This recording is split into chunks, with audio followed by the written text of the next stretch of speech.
All right, guys, welcome to the Perfect VA with Riah Gonzalez, which is me. I am here today with Fay Semple. Welcome, Fay, to the show. Thank you very much for having me. Well, Fay is awesome. She does amazing things for entrepreneurs. Fay, tell us a little bit about who you are and what you do and how you serve people.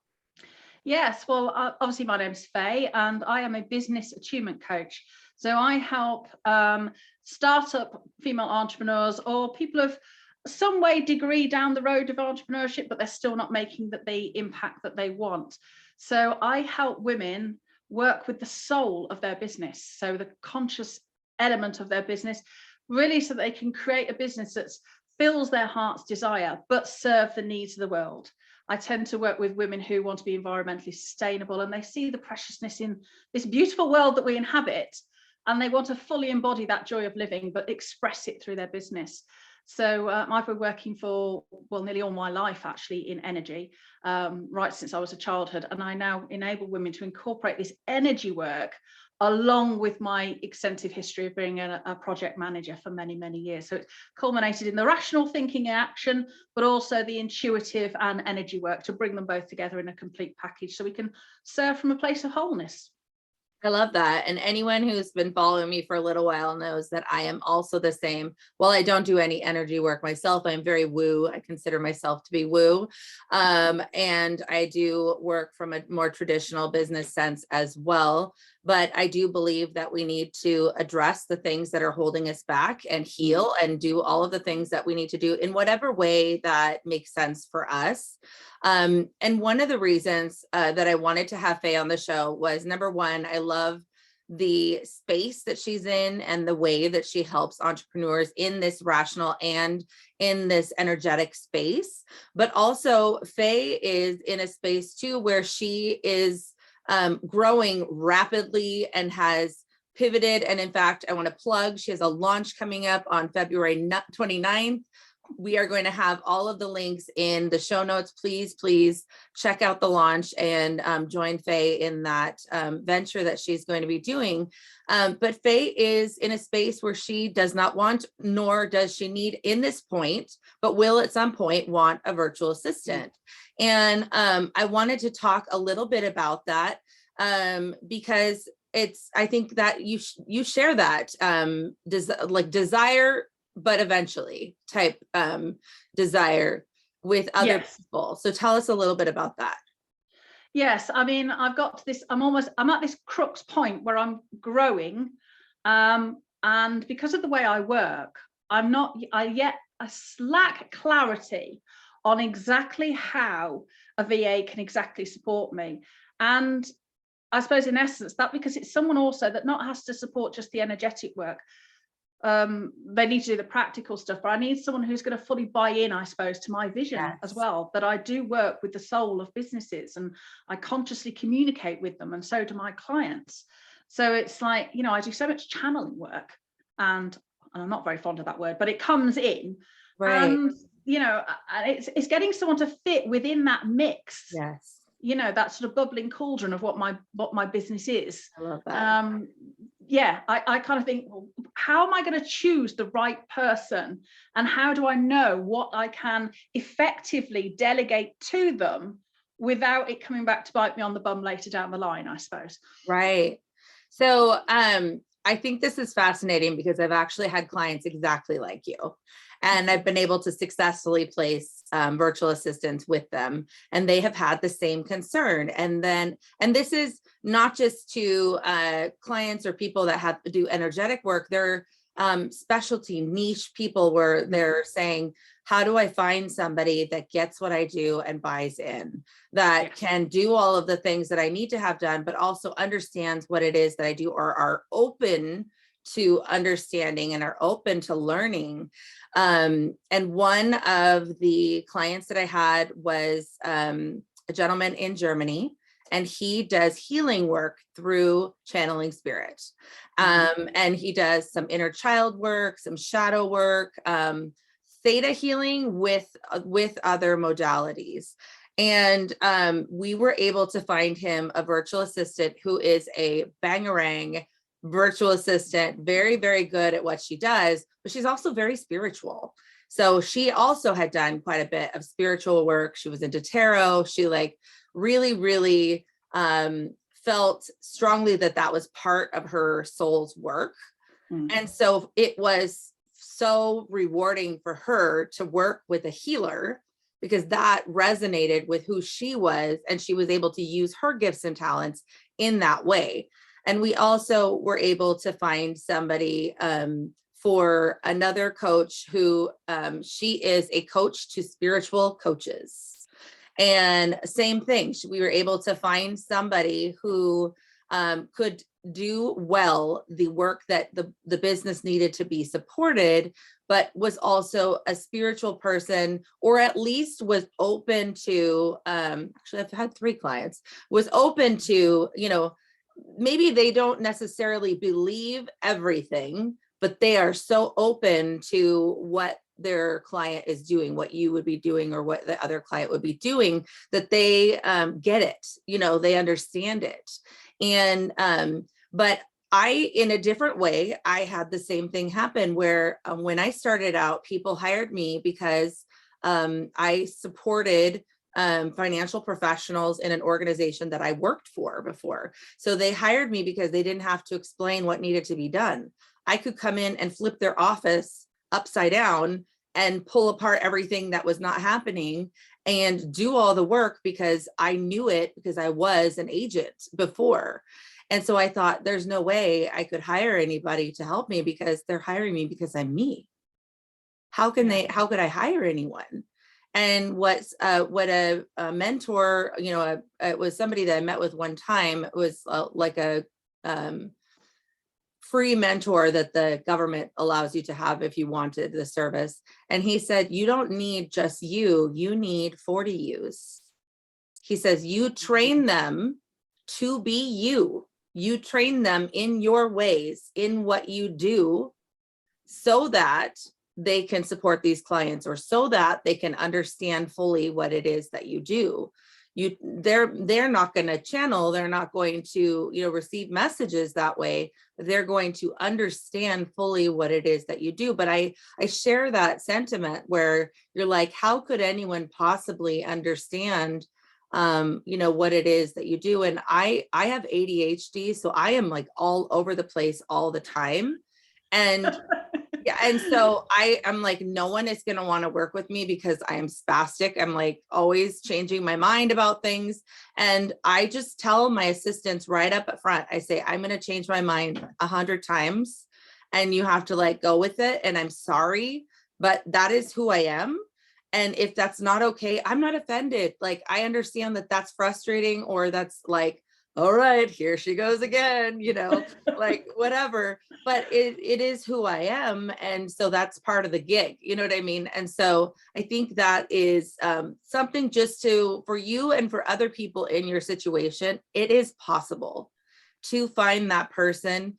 And it takes, I mean, this is like a shameless plug, but I think if you're going to do it yourself, you need to do it in the way that we do it, because it takes taking into consideration, not just can they do the skills, but do the soft skills match the culture of what it is that you're looking for. And part of what we do is use the extended DISC assessment to find out, where's your zone of brilliance? Where are you supposed to be landing in all the time? Where should you be? And for you, it's with people. It's helping them. It's really listening to the soul of their business.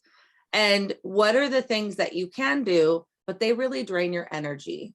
And finding somebody that understands what you do, but can fill in the gaps of where you're being held back, what's draining your energy. And so if people were to do it themselves, they would need to find a way to really put the time in to make sure they're not just taking a VA because Susie uses that VA and says she's good, but she might be good for Susie, but she's not good for you. Maybe she is, but maybe she's not, you know what I mean? There's but no put in guarantee, the is effort. there? Yeah, put in the effort to make sure that that person aligns with who you are, aligns with what you're about, aligns with the energy of your business. because that's so important.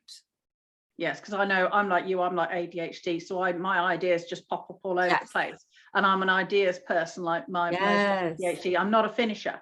So I'll come in with great ideas. I'll get the whole thing spread out on a big sort of spreadsheet or spider chart in front of me. I'll get so far, and then I wander off to the next thing. And that's gone. I need someone to do all the nitty gritty and cross the T's and dot the I's and make sure it's all in the system and running and all that kind of thing. Is just that kills my energy flat.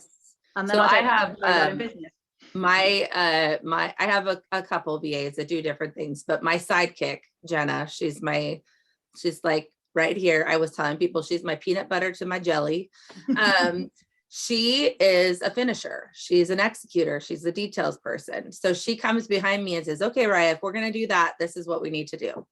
And then if I come with too many ideas, she says, okay, Riah, we have this, we have this, we have this. We can do this and this, but then we can't do this. Or we can do this and this, but we can't do this. Which would you prefer? And I'm like, oh, this one can go away. You know, I mean, like, that's not important. That's just a want. And we've created what I call an eventually list, or some people call it a parking lot. And so those are my ideas that are someday I want to do these things. And someday could be in 2 months, but it's not now. And so then if I have an idea, I say, please put that on the eventually list. And then I know, and put a date of like 2 months, and then 2 months comes and I look at it and I'm like, nope, still not ready. 2 more months, you know, but it's there and it's not forgotten, because we come up with the most genius ideas, like brilliant ideas, but they're not always at the right time. An idea has to be timely and appropriate for it to work, doesn't it? And sometimes we can be ahead of ourselves. And I think that's it. I have them. I have now, later. I've got now, later, and later still. I love it. On my list. You're like, eventually, yes. Yes. I love that. I love that. One of the things that we were talking about when we were in the green room area was we were talking about things that you could do when you're not ready for an assistant that will put you in the position of having an assistant. And that's for 2 reasons. Number one, you're going to have an assistant because it is non-negotiable. Your growth is to the point where you're going to push the limits, and your business is going to be so huge that you're going to need to have assistants, not just, I mean, like assistants, like help. Not just the one properly embedded in the business doing it. So it's that visualization, it's that affirmation to yourself when you're doing these things, that you're saying, I'm preparing for what's to come. I'm preparing for the attitude and the mindset and the like I like to say, okay, Spirit, suffocate me with abundance. Like, just bring it on, like, just suffocate me. You know what I mean? And like, so you're preparing for the suffocation of abundance. And there are a couple things that you can do that are proactive, that are very simple, that you can do now to help prepare you for then, which one of them is you can use something like loom.com, which is a screen recorder that creates a link. There are a bunch of them. Loom has a couple limitations unless you buy into their monthly plan, which is worth it. But you know, I'll put a couple links in the show notes of different options that you can use. But essentially what you do is, while you're doing the task, especially one that you don't like, you narrate what you're doing while you are doing the task and recording it. So you already have to do the task. So you're not spending any extra time. You just record while you're doing it, and you're saying what you're doing. Now I'm going to right click here. And the reason why I'm right clicking here is because this is going to do this. Okay, perfect. I'm going to press okay. And now I'm going to do this. And now I'm going to do this. And you just narrate what you're doing. What has happened when you're done doing the task that you were already going to do is you now have a training video for your future assistant that you can put in a place, which if you use Excel, put it in Excel. If you use Trello, put it in Trello. If you do whatever, but you have put the description of what it is and the link. And then the next step is there's something called Scribe, which is actually pretty awesome. It's a free Chrome extension where you don't have to talk or anything, but this would be another time that you're doing the task. It tracks your clicks and it creates a written like a written guide with screenshots. That sounds like pure genius to me. I know. Whoever invented that, thank you. I know. So I'll put a link to that as well because it's free and you can make edits. Like sometimes it reads it a little wrong, but you can go in and edit or add a step or whatever. And yes, it has like their logo of Scribe on it, but who cares? And then you can put that with the video of you doing it. Now you have exactly how you do that task, the way you want it done in 2 formats, both in written with screenshots and a video. Yeah. And you have now prepared training materials for your future assistant. And you had to do that task anyway. And that's genius, doing it in 2 methods, because you know people have different learning styles, don't they? So some will be visual and some will be written, some will be more auditory. And that way, and experiential. So you're ticking all the boxes by using those 2 methods. That's really, really good. I would recommend. Those on my to-do list. Yes, do it. Yeah. And actually let me write this down because Faye, I'll make you a little guest special video on that. But what I recommend is instead of putting that in Excel, I would recommend something simple like Trello because you can do attachments. It's free. And you can do Asana, but I feel like for this, I liked it better in Trello. And you can do attachments. You can do a little comments about it in there, like a little description about why this task is important or what it is. And then you can put, I like to put a little cover photo of like maybe the program that you're like the logo of the program that you're using or something that represents it. So it's very visual. It's very like you go to it and you see that. You could also separate it in columns by type of work that is being done. And so these are things that are very, very simple that don't require any extra time whatsoever, but you're preparing and you're also, every time you're doing it, you're making space for the next step. You're saying, this is coming. I need to be ready. I need to be ready. And then imagine if you started now, but you were going to hire somebody for 6 months to a year, how many videos you would have by the time that person comes on board. And they have this resource library available to them. I think this is such a huge tool for me personally. I'm sure for many people who will listen to this, because when you get to this stage of growth, now you are spinning so many plates. But this is partly what I was thinking. I've got this momentum. I've got these clients. They're coming on board. Obviously, I haven't finished the course yet because you create it as you go, don't you? So you manage to create it all first. I've got so many things I still need to do. And then, with a family, single parent, it's like, how many hours are there in the day? So to maximize an existing task, like you say, so that it performs more than one function is absolutely, to feel like a huge weight has already been lifted off my shoulder. And I haven't yet got the VA, because you're at that point, aren't you, when you're just head down almost. And you can't look up because then one of those plates is going to fall. Yes. So it's almost like it's an indicator for you when you're ready. Like when you've been able to record enough where you feel like you could fill a couple weeks worth of tasks without having to do a lot of instruction. Of course, there is the onboarding and all of that.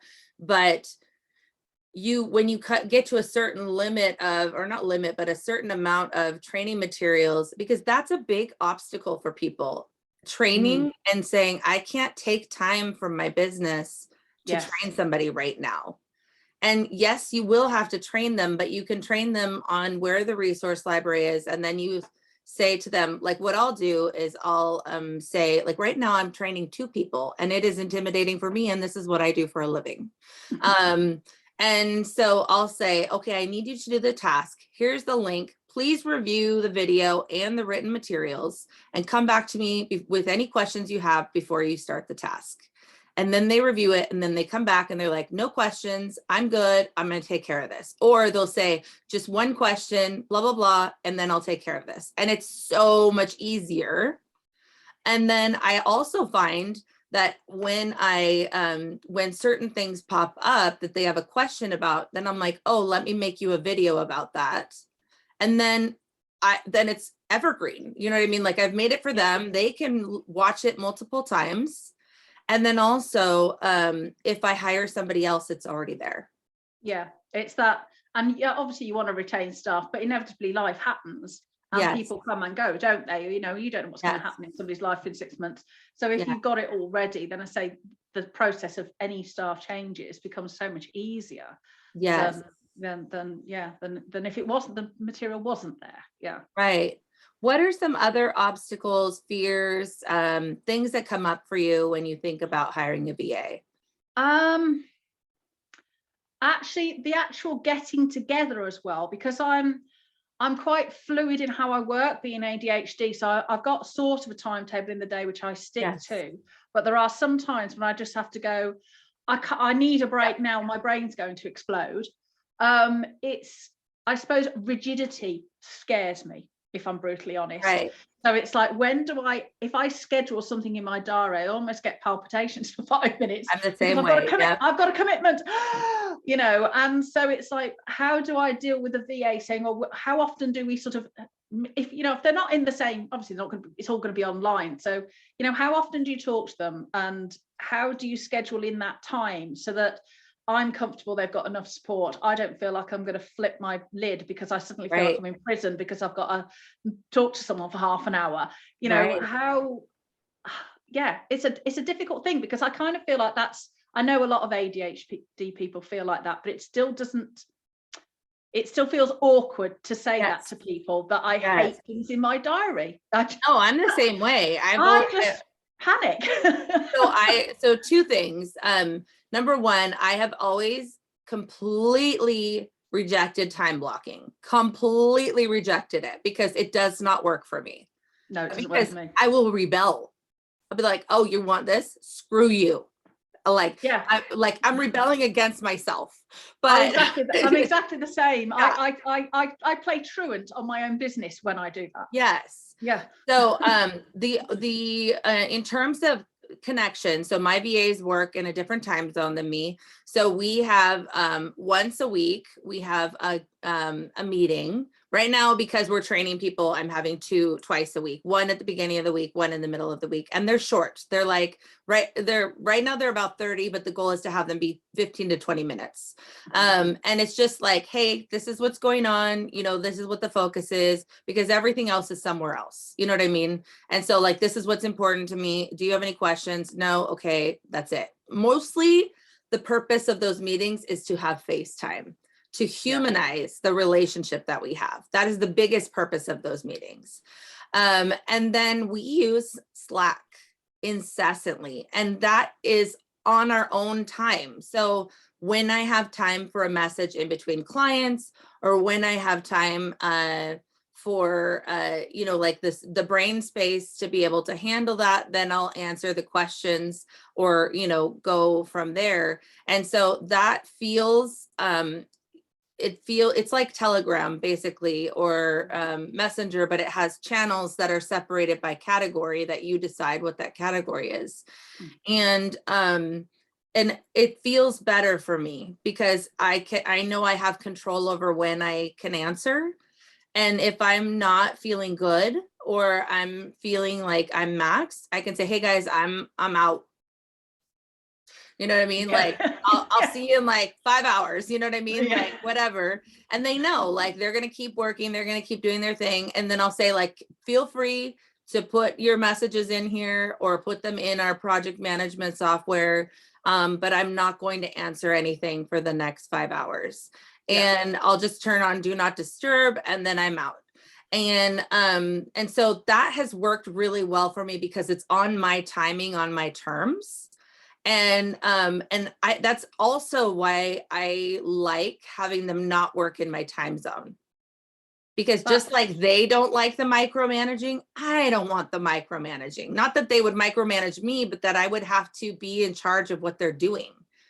This allows me to allow them to like be free to do what they need to do within reason. Of course, they have boundaries of what they need to do, but it does help me. And I think that we're not alone. I mean, you don't have to have ADHD to have that kind of thing, but people are afraid of letting people work in their own time zone. Let them work in their own time zone. I promise you, it's so much more rewarding to wake up and have the little elves have done all of these things for you. And they, you know, and they feel comfortable. They feel, unless it's time sensitive, like if they're answering calls for you, then, you know, list the position. It's graveyards for them, but there are people who prefer that. So that's not a problem. If they're answering calls, of course, they're going to work in your time zone. But if they're doing administrative tasks, really, if you're having them work in your time zone, it's because you don't trust that they're going to do what they are supposed to do. Yeah. And you'll know. I could quite happily let someone do that while I'm asleep. So I get the satisfaction of waking up in the morning and seeing it all checked off the list. That's a great start to the day. Yeah, absolutely. So those are really good questions. I think that is common, you know, and I think it's like the getting ready with the training videos, you get ready with your project management software. Delegate to yourself. So Excel is amazing. However, Excel is hard to delegate to somebody else. So start baby stepping where you take things that would be in Excel, like maybe it's just one corner of your business and you put it in Trello or you put it in Asana and you delegate it to yourself. And then you get the feel of what it feels like to put it in there and what it feels like to give it to somebody else so that they can see it, and you're tracking as the progress happens. You move it to in process, you move it to done, you know, whatever it might be. Yeah. And again, it's that whole baby stepping and feeling what it would feel like when you're ready, because you want to make it as simple as possible to see the progress that they are making for yourself. And in Excel, that's very difficult to do. It is, yeah, and that's the other thing, yeah. So Asana or Trello would be, or Trello. I'm not, Asana I'm not so keen on. I can't get on with Asana, so I'll try Trello. Yeah, your brain works with one or the other usually. I mean, there's so many others, but they can be quite complicated. But those two I always recommend as like a entry level place. If you're more of a visual person, Trello tends to be like where it's at. If you're more of a list type person, Asana takes a little bit of time for your brain to adjust, but it can be a good place to go. So yeah, I think it's a good thing to just start putting things in there, and you might find that you actually prefer it because your brain starts to say like, oh, I got that is halfway done. I need to take care of that, you know, like because it sees that you've done part of it. And I still have an eventually list. When I was in using Trello, I had a board that was eventually list, and I had a board that was resource library. And so you just separate it from your daily tasks. That sounds that's good, because I to get to where I've ended up having days which I sort of work about, days where I class as working on my business, and then I have days where I class as working in my business, to differentiate between the two types of tasks, because otherwise I was find I was going everywhere.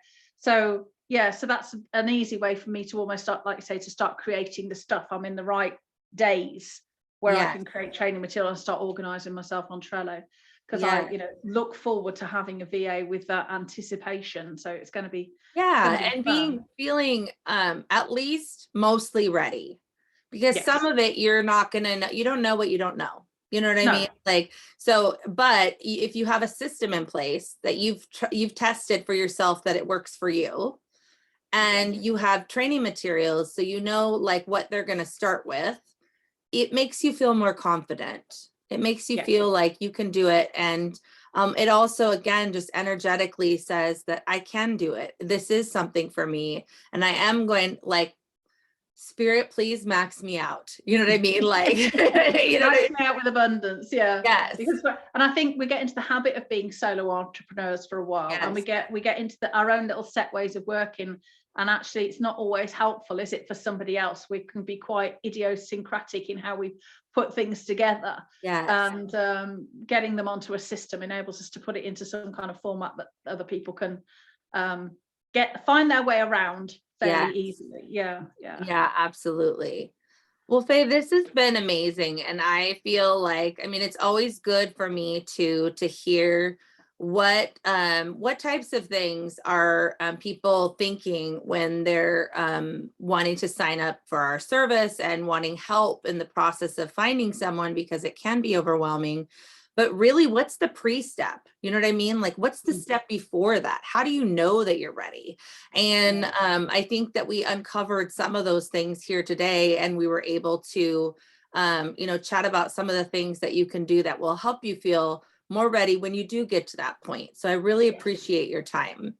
No, thank you. I really appreciate it. And the tips and the helpful suggestions that you've given to me will really help me now to get ready in a productive way and not run around like a headless chicken thinking, am I ready? Am I not? How do I get ready? I've got something to pin myself down now, and that will enable me to feel energetically more aligned to getting a VA, which will, like you say, which will enable the VA, the right VA will then be able to come to me, but they can't come to me if I'm sort of scattering all over the place, wondering how to get ready for this wonderful person that will soon be in my business. Yes. Right. And I think, I mean, the whole point of all of this is you need to be with people doing what you were given as a talent and a gift to be able to do, and helping people align with their business and the soul of their business, the energy of their business, and not doing the like administrative tasks. That's not what you were brought here to do. No. I don't enjoy spending hours creating Facebook posts, for instance. It's not my favorite thing in the world to do, or composing emails, but put me in front of someone to talk about their business, and then I see this energetic structure that is their business and gaps in the energy which they need to fill or break, or we need to link things up so it will work better. Then once we've done that, everything flows. But creating an Instagram reel, I could quite happily put a bullet through my head. So so I need, you know, I'd need somebody to help probably not make me, but guide me, hold my hand while I do some of these things. But someone who's going to get organized and be able to say, right, this is what we need to do together. Then that would be it would feel like this big weight's been lifted, because we don't need those weights when we're trying to fly, do we? It's not helping. Absolutely. Well, thanks again for joining us. This has been another episode of The Perfect VA with me, Riah Gonzalez, and with Fay Semple. And again, please check out Fay's launch on February 29th, and we will connect all of her contact information in the show notes. And we thank you so much, and we'll see you next time.